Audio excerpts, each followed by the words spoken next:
Show's on. Hey guys, it's PRsonalities in the studio, and it is Tuesday, a little bit after 5, and it's your host, Konstantin Polyakov. Today we have a special guest.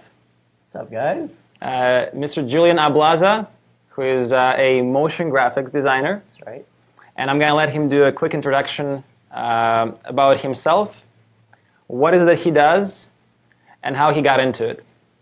All right, guys. So I'm Jullian. I'm a motion graphics designer. So a lot of people aren't really familiar with what motion graphics is. They know what graphic design is. They know what artists do. Motion graphics is sort of a culmination of a lot of different skill sets where you make graphics move. Essentially, that's the simplest form. How did I get into motion graphics design? I actually started out in film. So I've shot films, I've PA'd on commercials, and then I just decided I wanted to get into digital more and learn that post side of things.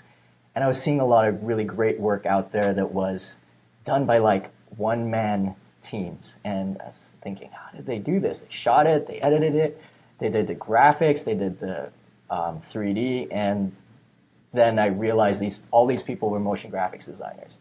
I decided I needed to do that. So. And that was back when you were doing film? Yeah, so I was doing film. I was PAing on sets. I was PAing in post houses as well. I didn't even really know what was going on at the time. I was interning and stuff, jumping from studio to studio, straight out of film school, where nobody really tells you what the real true next steps are. Which school? I went to Boston University, actually. In the Boston? States. Yeah. Ah. And then I came back up to Toronto and started working here. Why Boston of all places?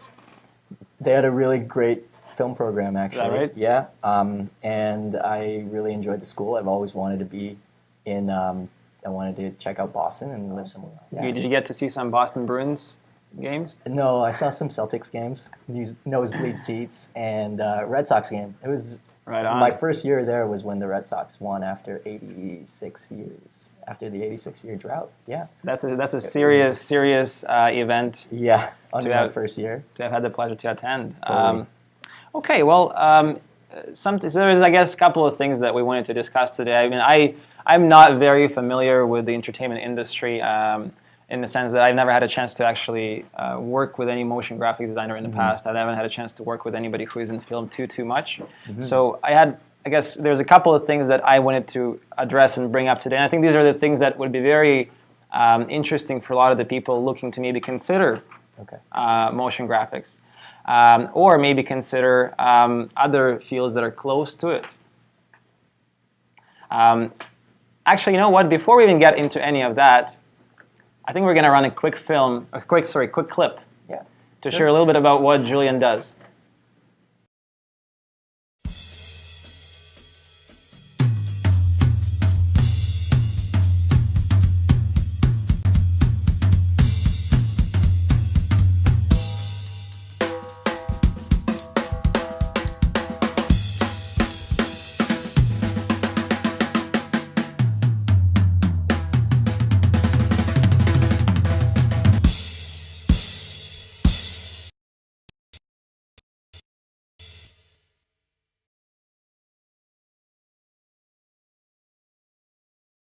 That I really enjoyed. You're on.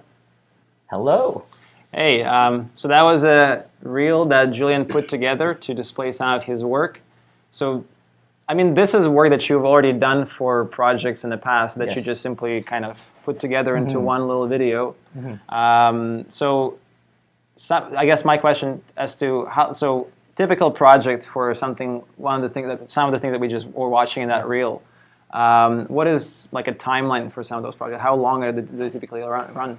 I guess it would depend on the project, but let's say maybe a 1-minute video. A lot of things that I get asked these days are explainer videos, and they're becoming really popular for small businesses, even large businesses, because of social media, right? People want, companies want people to know what they do, and they want it to be told in an interesting way, and they want to be able to use their branding. Well, I mean, we're all visual. Yeah, absolutely. Humans are very visual beings, and if Yeah. if you can deliver a message in a video, I mean, I don't think there's anything more powerful than that. Yeah, and I think, but people are also wiser. They're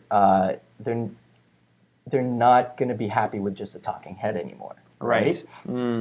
Somebody telling them is just kind of a little bit bland and a little bit boring. But when you bring in a graphic designer who knows what he's doing and can put together like a great animation, simple animation, telling them what your company does, the engagement is quite great, and it's really interesting, and it's a really big part of the industry now. But to answer your question in terms of how long something like that would take, so if it's a, let's just say, very basic 1 minute explainer video, so 60 seconds, it sounds like it's a lot, but typically about 3 weeks to 6 weeks, depending on how complex it gets. Motion graphics has a lot of different aspects. There's 2D, there's 3D, but let's say typically a lot of these are 2D graphics, 2D animations. Those can take between 3 to 6 weeks, I would say. And then being in Canada, you do a French version generally, so okay, of course. then that adds a little bit of time. So that's obviously working with, I guess, a translator, and then. Yeah. Do you speak with French? No. And also, French is a lot longer, right? Right. So it can add time, maybe a week, maybe 2 weeks on your schedule, depending on how complex the animations are, because you are typically retiming to the French version. Yeah, longer words and longer phrases, right? So. All right. Well, actually, that leads me on to something else that I think is very important. So let's talk about that. So in this field, in the motion graphics field, and design field, and arts field, right, entertainment field, I'm going to guess that it's very common for you to be involved in more of a gig economy. And I'm going to guess that this is very common for the industry. So gig economy, as we know, or we should probably cover off to start with, is essentially a kind of a arrangement where you are not necessarily hired by one individual firm. You are working for individual projects that you're collecting throughout the year, and then you're finishing them off. You go into the next one. So you're obviously running this practice yourself. Yes. You are your own boss. You're your own. Creative director, sometimes art director, advertiser, your own salesperson, your own everything. Yeah, that's right. So is this something you were anticipating going into this industry, or you were thinking, I'm just going to go get a job and it's going to be all right? Gosh, that's a really great question. Definitely the latter. I grew up in a very, I guess, traditional home where, you went to high school, you went to college, and your expectation is you get a job. You get a job. So mentally, I had that in mind already. I was, okay, well, how do I get a job in this industry? It's not that easy when you're going into, you're in film, even in post-production. But what I thought was important was I had a bit of that mentality, so I hustled to try to find the best studio to be a part of that I could get involved with. So when I graduated from design school, I worked at a place called Crush, and it was a fantastic place with very talented people, and I was just really blessed to be with them for 4 years. And did I expect that I would end up being a part of this gig economy? Not really. You can't really foresee the future, right? Right. The truth is, our industry, it's becoming more affordable to create things. Technology is shifting and changing, and the expectations are still at a very high level, but the cost to do these things are dropping. Of course. So it makes it harder for studios to either maintain a larger set of employees, or it's because budgets are dropping from agencies and such. They're looking for alternative ways outside of studios that have much bigger overhead. I guess a lot of the studios are looking at contractors, right? So so when you were with Crush, you were a contractor, or you were an employee? No, I was an employee. I was so a you was full-time employee, and Yes. so that's I guess where you got your head start, and you were with Crush for how long? I was there for 4 years. For 4 years. Yes. Wow. So it was like another university, and it was the best learning experience. And for me, if anybody out there is a graphic designer, if you can, understanding the gig economy is very important, but if you can find a studio to even spend a year or 2 years just to learn how the trade, people, right? the trade, absolutely. They don't teach you this stuff in design school. They teach you composition, color theory, but they don't tell you how you're going to deal with a client who gives you rough feedback, or knowing you're going to have to pull an all-nighter because the expectations are so tight. Right? So when you were working at Crush, it was more working on like projects that you were a team, working with a team, or you were more working individual project yourself? It would really depend. Yeah. So some projects were larger, where it would encompass, maybe 3 of the designers out of the 4 designers. But then there would be smaller projects that were a little bit simpler, that an individual could take on. Maybe he balances it up with one of the bigger projects. But typically, if it's a bigger project, like for example, Woodland Park Zoo or Emily project, which were 2 big ones that I was really blessed to be a part of. Typically, there are 2 or 3 designers on there, and everyone's just hustling. Everyone knows what their role is, or you dictate what your role is early on. And those projects end up usually pretty good. Yep. Yep. So and Crush, how many employees do they have? Do you remember? I think it was 30. Are you allowed to disclose this? I'm pretty sure they're no longer around, unfortunately. So yeah. So is that how you left? Or? There was a mixed bag of reasons, but for me, I actually really also wanted to grow and see what I could do on my own. Yeah. I think a lot of people, for me, it scared me, but it was also a test, right? Well, actually, the reason I was talking about the gig economy is I think a lot of people in the audience can relate. I mean, when you are leaving a cushiony job that pays you your 9 to 5, and then you're going out there, and then you, on one side, you got to go out there, you got to hustle for business, you got to get that business in the door, then you got to do the business, and then when you finish that project, you don't have the next one lined up yet because you have to already have gone out and found that project. So this is the part I think that a lot of people kind of want to know, and I guess I've gone through this myself, right? So it's leveraging the 2. 100%. So how did you find this switch from going from I guess was it 9 to 5 type of a fluid position? Creative is quite fluid. But creative job. Let's say a 9 to 5. so from that, leaving that, you just, as you said, you left that gig, you have that company. And so you kind of went straight to, okay, let's go out there, get business, and then let's do it, and then let's move on to the next one. How did you get into that side of it? How did you get used to it, so to speak? I prepped myself mentally. Yeah. First off, I knew that you were only relying on yourself, which is really frightening. I think again, people get scared, right? They get comfortable. Because it might be a cushy place. Yeah.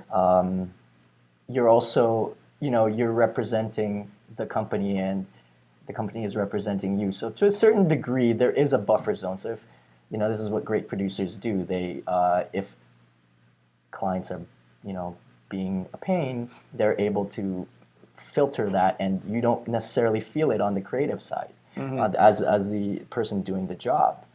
But now that border's gone. You're both. Yeah, 100%. You're creative both. director, and you're the art director, and you're the designer, and you're the accountant, you're the IT guy when your computer goes down. That's right. You're and then you're the producer. You have to be on top of things. So mentally, it was that first step was like telling yourself, okay, 1, you can do this, and 2, like understand that there are going to be other responsibilities. Of course. And this freelancing isn't necessarily for everybody. And it might be for me now, but will it be for me in 5 years? We'll see. So it's the same thing for everybody, right? Sometimes, some people are just fantastic technicians who just want to be able to do certain work with a certain studio and help that studio grow. And that's ideal for them, and that's what's right for them. For me, I wanted to kind of discover my own voice, choose the projects that were coming in.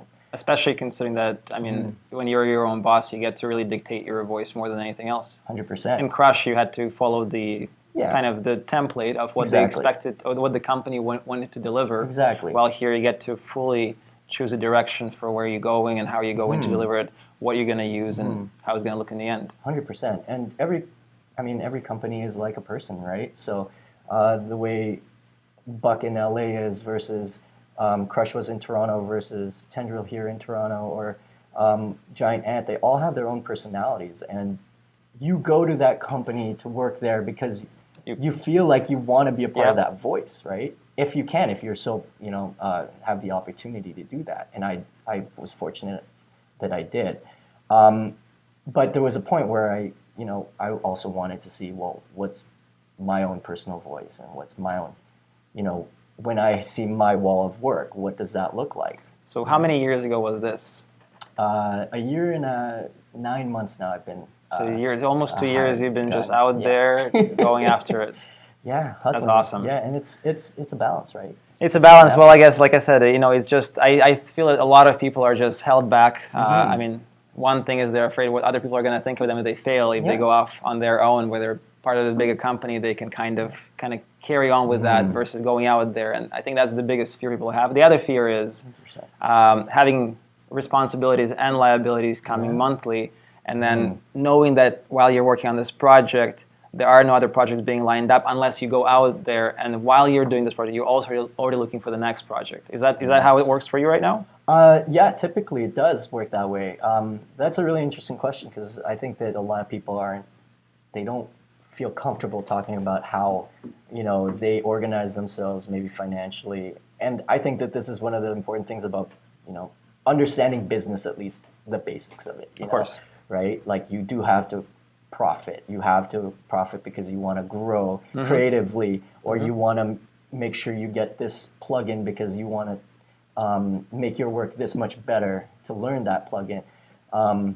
But I think understanding how to control your overhead and control the money that's coming in is cash flow, right? Cash flow 101, ladies and gentlemen, cash flow 101. That's it.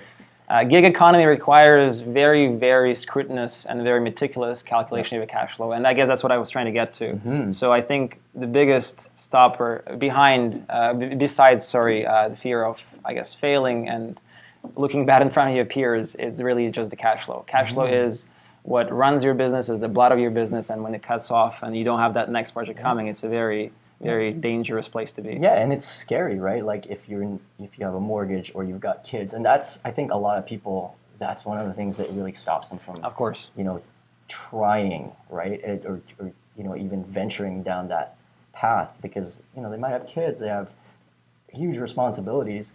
You have kids right now? No, I don't. No kids? Not yet. But wife? Soon, yeah. Okay, all right. Fiancé, congratulations. So. Oh, thanks, man. Thank you. She's probably watching, so. Hello. But you do have these responsibilities, so you have to be fiscally responsible, right? Of course. So what personally, I don't know if you guys care to know, this is not always the most fun part, but for me, I only pay myself a reasonable amount that will get me through the month every 2 weeks, the way my former employees did, or the way you get paid. Yeah, or, of course. So I treat myself like a business, and whatever I don't spend on a personal level is for the company or set aside for taxes. To develop the company, of course, right? So, yeah, or just as a savings buffer, right? So did you as you started to? So right now it's been almost 2 years. So I'm gonna guess there's been plenty of projects from what I can tell from your portfolio that you've been working on. So a lot of these, I'm gonna guess, these projects you do 100% yourself now, or you do 80% you subcontract, 20%, or can you even subcontract any of this work? Like, it's such specific, unique work. Yeah. That is a little bit, I don't know much about how you would do That's that. a very good question. I think there are people who do subcontract. I don't, because I feel that somebody has entrusted their funds and Yep. trust in me. Mm-hmm. They've invested in me by paying me. So I want them to get the work from me. I'm the one who does the design work, whether it's very simple or very complex. Now, if I'm working with a team, say I'm in-house in a studio somewhere or freelancing at a studio, then I'm obviously working with other teams. So in terms of subcontracting work or sharing the load, almost always it's just me, unless Just you. I'm with another studio and I'm working with their team. Well, actually, this leads me on to the next question. So how often do you work with a studio? team? It's about 50-50. Really? So yeah, I might get hired on by a studio and they want me to work in-house in their studio. So I'll go in and it might be a month, 2-month gig. And then after that, I might get a gig that is just for me in my home office. So you get a balance. So it's sometimes I'm Do you like working with a team? I do, yeah, because it gets you out of your rhythm. You also have to learn, man. You have to learn from other people. And I guess that's the greatest benefit of that teamwork. 100%. Well, actually, what we do have is we have a short clip of Jullian working with a Old team school clip. that I think we should show to our audience, as I think it's quite a great insight on how it works. Ladies and gentlemen, Jullian Ablaza and the team.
Actually in studio. That's Crush. And you're live. Those are, And that was a video that was a Crush production?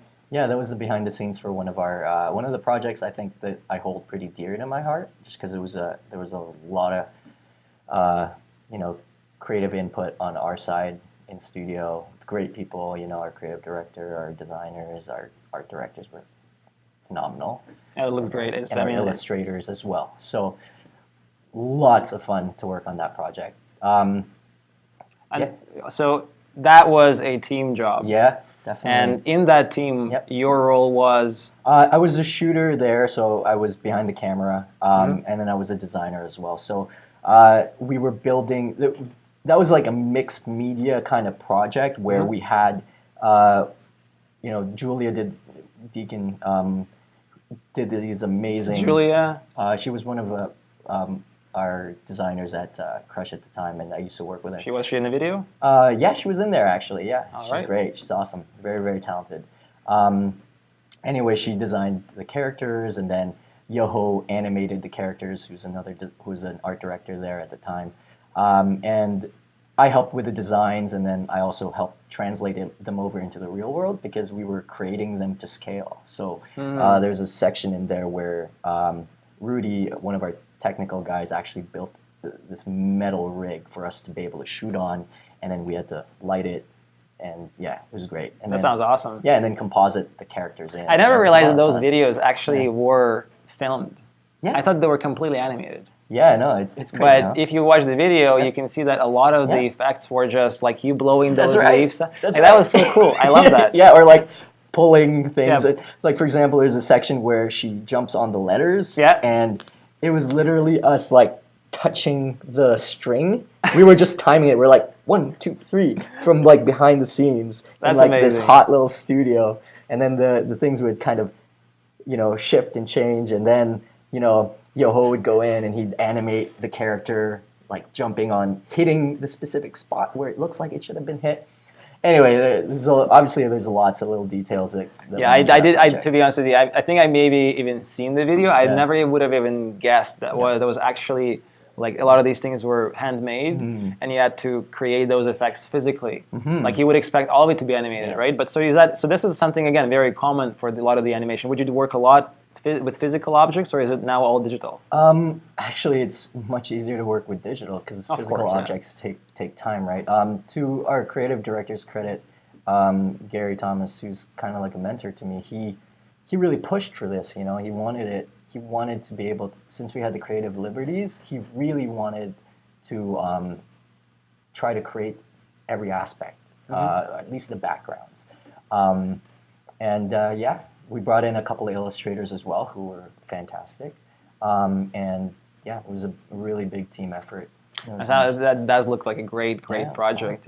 So actually, speaking of projects, right? So we're talking about team projects, individual projects. So you gotta have had like a favorite that you will never forget, and that one is just like the one project that it will always be your breakthrough project where you felt like you really got to express yourself to the fullest. Is there something that you could reference? Like, would it have to? Well, I've got a couple, I guess. One of the other ones that I really enjoyed working on was Woodland Park Zoo. We did these spots for a Seattle-based zoo. So this was still while I was at Crush, and we were pitching the design look, the illustration look. And we were heavily inspired by Charlie Harper, who's this fantastic designer, illustrator. And we kind of created a world for the zoo based on that. So, it's also physical or just all digital? No, this was all digital. So, you know, for designers out there who know, built everything in Illustrator, then retextured in After Effects. Anyway, that was a lot of fun because we were, you know, essentially the client was like, okay, well, we need 4 spots, and in all 4 spots, we need to showcase these 13 animals. Okay, you need to redesign those 13 animals. That's common throughout. And then for each of the spots, we're showcasing the, I don't know, crane or the lion. Or do we have any of that? We actually do have that footage. I'll line it up. Would you like? Yeah, sure. Let's take a look at it. Bring it on. Yeah, that was a lot of fun. Woodland Park Zoo isn't just a place you visit. It's alive with excitement. Powerful, primitive, and preened one day. And acrobatic, alpine, and aerial the next. You'll never experience the same zoo twice. So come see what's new today. And catch the cheetahs before they speed off. Visit zoo.org to plan your trip. Presented by the Seattle Times. The eagle. That looks awesome. Thank you. It's like all these like folded designs are just great. Yeah, they look like they are kind of folded. Like paper designs. Beautiful. Okay, well, let's just, I guess, step away a little bit from the actual process of working with this. So we spoke a little bit about what does this industry entail, what kinds of jobs and gigs to expect, right? So there is that the employee gig. There's also the freelance gig. This is something that I want to we kind of stepped away from it a minute ago. But you said that now that you are your own director, you now your own marketer, your own develop everything, right? You're all one person, and you're going out there getting gigs. So whenever you have a client, and you know there are always probably these. I'm going to guess because it's creative work. There's always the situations where the limitations of your industry, of your trade, don't allow you to deliver this idea that your clients have, right? So my question, I guess, is if the client wants a scene filled with 20 bears all dancing, and then when you counted all the polygons, you know that they only can fit 10 bears. Like, how do you explain this to your client? How do you kind of bring them back to earth? Well, keeping them excited. while keeping them excited. That's the right. I actually just stand up and leave. I'm like, you can take your 20 bears. We'll figure it out. Flipping tables and 20 bears. Who wants 20 bears? Actually, 20 bears would be kind of funny. So I guess how do we reel back? How do you bring the them clock, back to right? Earth when they're out on the moon? 100%. It's like, so obviously everybody's got their creative limitations and their technical limitations, right? So I think the first thing is kind of really just trying to figure out what your client wants, what he or she really want and really need. So listen, first yeah, listen. 100%. It's you have to listen. You got to figure out what they need, because what they think they want isn't what they need. So they might want a 3-minute video when 30 seconds will do, right? Yeah. Something like that, or that might be more appropriate.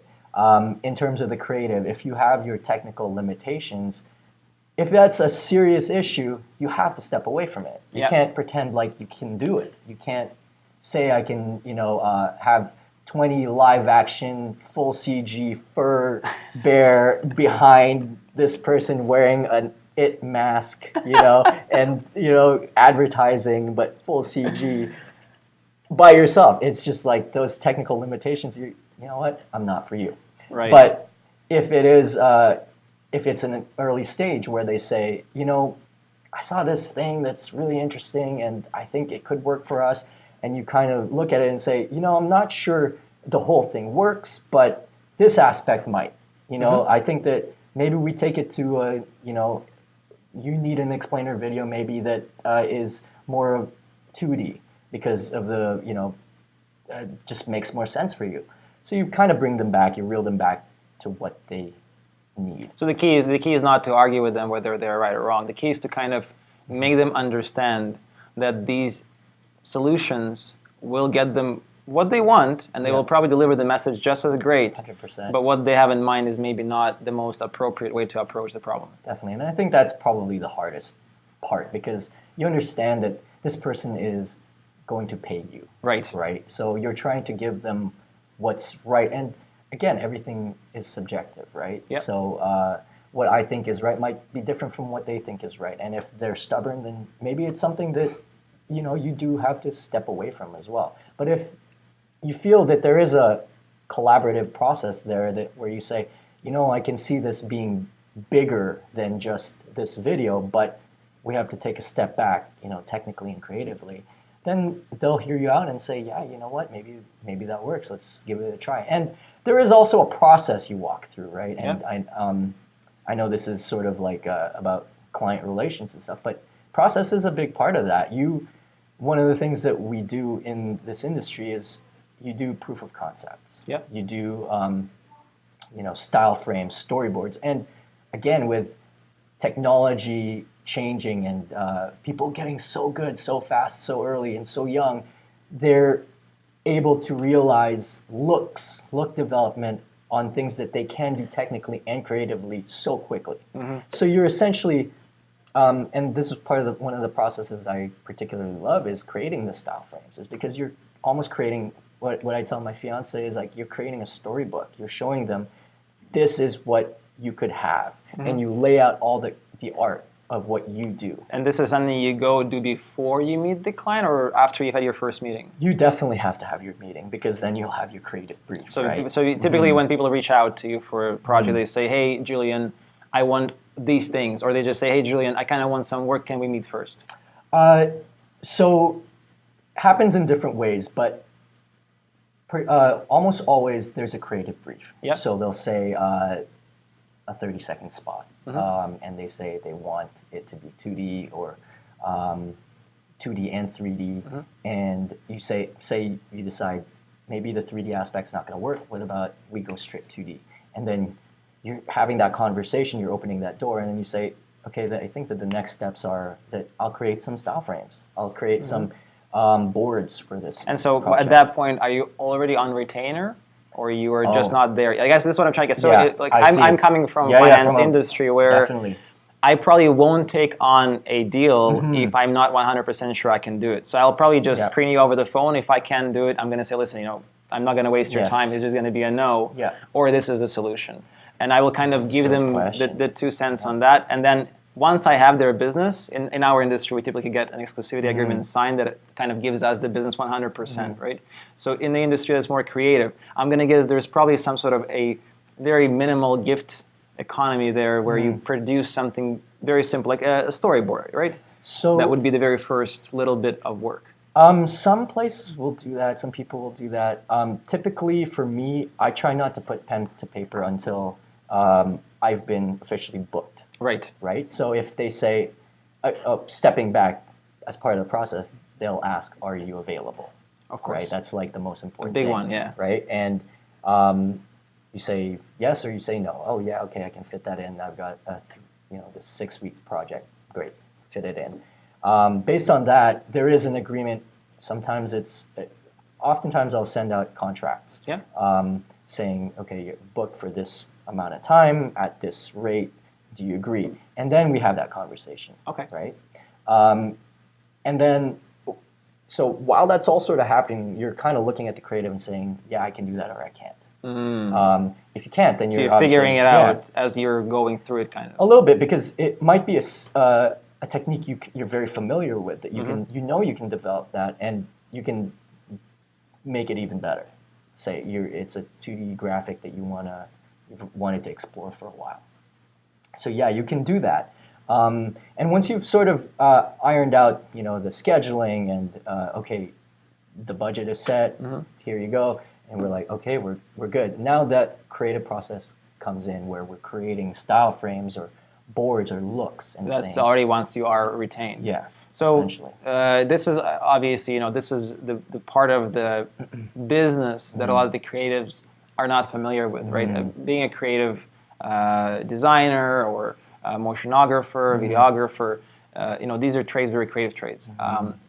A lot of the people I'm going to guess that go into it don't necessarily come with the right business background for it. Yeah. Right. Myself. So how do you step over that, right? So I guess you just gotta power through enough project and just kind of pick up all these different little skills on a go, Yes. or did you take courses for that, or how do you No. it requires quite a bit of management here. You know what? Talking to other freelancers. You Exactly. have to talk to other freelancers. You have to understand their process and how it relates to you, whether they're motion designers or editors or directors, and you kind of just pick up bits and pieces and figure out what works for you and what you're comfortable with, and how you won't get essentially screwed. Because, Right. you don't want to, right? So the contract part, right? Did you Yeah. make your own? Did you use a template? Did you get somebody to make it for you? So I'm very fortunate. My brother's a lawyer. All right. And the other one's a doctor, and somehow Very I landed lucky. in the outskirts. But yeah, exactly. So I spoke to him, and we just kind of chatted about it, and he was able to put something together for me, which I use. And As a template, I yes. guess, right? So it's pretty much just a standard contract. You're retaining me for this and that. Here's the duration of the project. Here's how many hours I'm going to put into it. Here's my pay, and this is how much it's going to run and how much it's going to cost. Exactly, and then revisions. Let's say A number of it's not- revisions, yeah. of course. So Number of revisions is a 1, big 2, one, right? yeah. So that's actually Yep. a really good one. So That's a tough one. That's a tough revisions Yep. and dealing with Yeah. clients' pickiness. Yep. How many revisions do you offer? If it's somebody I've never worked with in the past, generally, it depends on the duration of the project, obviously, but like anywhere between 1 and 3. So if it's a client you've worked with in the past and you have a good relationship with, honestly, I try not to be so picky with that. Like, if I know that the producer on that side is not trying to be a pain in my butt. You know how he works. Yeah, You know yeah, the workflow. they know my workflow, and I'm pretty lenient. Like, if it's a small revision here and there, then it's fine. It's just making sure that they don't pile up. Of course. Well, that's Yeah. that's ultimately what it comes down to. Okay. Well, let's go on to a couple more things. What I also wanted to talk to you about is, we talked about different types of skills you have to develop as an entrepreneur and as essentially your own director, your own business. So we spoke a little bit about your creative aspect. We spoke a little bit about your bookkeeping and accounting, right, as well as your contract work. So the last piece of the puzzle that I think everybody would like to know, especially in the creative field, is advertising, getting those gigs, putting yourself out there. What are some of the best practices you would say that you've done as far as getting out there and getting that business? So advertising, just give us, what is the gist of it for you? For me, Instagram. Instagram? Yeah, because like, Instagram's like it's an amazing platform to get people to see your work quickly and digest it. I mean, people's attention span is so short now. Now I'm creating like personal projects that are like 15 seconds long, right? And while you're on there, learning how to hashtag properly, because other artists will follow you, and then other producers and studios if you're fortunate enough. And I try to put out as much content as I can. I'm really bad with Twitter, so I feel like it would be disingenuous if I start using it now. And it's like, where'd this guy? He's the like cocktail party is already busy, right? Yeah, it's like, wait a minute, this guy hasn't been on Twitter for like 5 years. Right on. So it's Instagram, I guess, is the main Instagram and platform. Facebook, yeah. Facebook? And then just honestly being really good with your clients, because they're the ones who are going to come back to you. And having a great relationship with them, right? It's repeat business and word of mouth. And you want to be the first person they think of because they can rely on you and you're good. I love that. You just have to be good, first of all. Exactly. That's the most important step. And then super reliable. Yeah. On your emails. Available. Available. 100%. Reliable. And that's probably the best advertising you can get, because if a producer goes from one studio or one agency to another, guess what he's thinking about for a motion design gig, right? Jullian Ablaza. Exactly. Or if you muck that up, it's the same thing. That producer moves or things change, you're gonna burn bridges. So.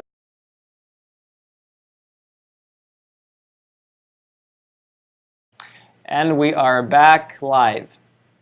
Are we? Yeah. Beautiful.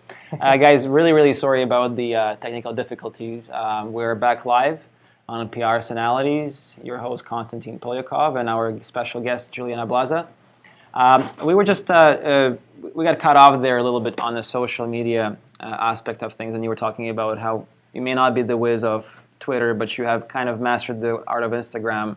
Try. You try. And so, actually, speaking of Instagram, would you like to share your Instagram handle? Sure. It's Ablaza, Ablaza.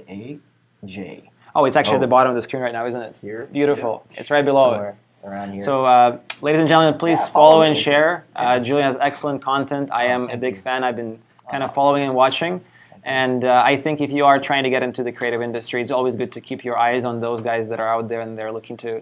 They're out there, they're getting the business, they're getting it delivered, right? So it's always good to keep in touch with those. And can we take some audience questions right before we go? Yeah, absolutely, cool. Absolutely. One question is, Jullian, this one's from Jonathan Donahue. This one asks, Jullian, what would you say your big breakthrough was entering or growing up through the industry, like a big moment, breakthrough, it says. I would say getting into Crush was probably the first big breakthrough. I mean, there were a few steps along the way, but that made me feel like I belonged. They believed that, not just in my work, because you look back on it and you're like, oh man, I can't believe I got hired for that. But like, being in a studio, you know that people will trust you and people are rely on your creative skills, and you're not alone out there in believing that you have that skill. So I think that was a huge breakthrough for me. You work really hard and try to get into a great studio, and I was fortunate enough to do prove that. yourself, essentially. 100%. Right? And then the next one was freelancing. Yeah. All right. The next audience question that we actually have right here is. Would you say you choose your jobs based on how interested you are in the project, or based on how much you're going to get paid, or how famous it's going to make you? It says, would you say you choose your jobs based on compensation, exposure, or interest? It's a really good question. So there are different things that help me decide what I want, if I want to do the job. Creative is a big one, obviously. Sometimes that's even more important than am I going to get paid? If you're frugal with your money, and you want this for your reel, then you're willing to take that time. It's because you know that you want to get more of that work, right? So you choose that creative. So that's a big one. If it's a really well-paying job and you have, you're completely capable on a technical level of delivering it and you have time, that's another reason. Because the good money buys you time for your projects. And most of your personal projects or the free jobs are the ones that are going to matter to you in the long run. So you have to leverage your likes, wants, and desires, as well as 100%. the incoming gigs. Yep, definitely. The best way you can. Well, I think we're going to probably wrap it up here at the studio. I guess what I wanted to finish this off with, as we would like, is to kind of could we give maybe 3 or 4 just best recommendations for those guys that are looking to get into the design work, into the creative work. What are the 3 or 4 or 5, what is the important recommendation? Somebody who's gone through it, done both the employment, done both the creative work on your own. What are some of the best recommendations you can make for some of the guys getting into it?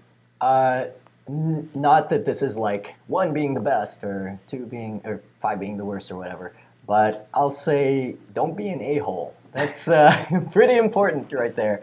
Nobody's going to hire you. Even if you're super good, you're going to be at the bottom of the list, and people are going to be like, oh my God, we have to hire that guy, but how about those 4 other guys who are much cooler than this person? So don't be an a-hole. I guess that goes in life as well. Nobody wants to work with that person. And you won't get rehired. Your repetition of clients won't happen. Have an awesome reel. Do your best to have an awesome reel. If your best work, you only have, Jullian, I only have like 3 pieces that I'm proud of. Put the 3 up there. Just put the 3 up there, or put the 4 or whatever. I can't cut a 1-minute reel with this stuff because it's, not great. Well, you know what? Do a 30-second one. Do a shorter thing, just to showcase what you can do with the best work you've got, right? Right on. So that's really important. Interpersonal skills are really important. Obviously, being able to deal with, Huge. A team, right? It's really important. Again, this is a team sport a lot of times. And 50% of the time. Yeah, well, 50-50. That's right. It's pretty good. Or not. Well, that was the 3. Ladies and gentlemen, thank you so much for watching. Appreciate all of your attention. This was Konstantin Polyakov, your host, and Jullian Ablaza. Thanks, guys. Please, we have the handles here to follow the Pocket Broker. Please like, follow, and share the page. I'm on Facebook, Instagram, and others. Just look it up, search it, you'll find me. Jullian Ablaza J or Ablaza J. Yeah, that's me. That's Jullian. So do make sure to follow, share, and like, and Jullian, we just have a note. If you can pick one video to play us out on, would it be Emily or Japan? Oh, Japan, just because it was the most recent. Ladies and gentlemen, Japan. Lovingly called.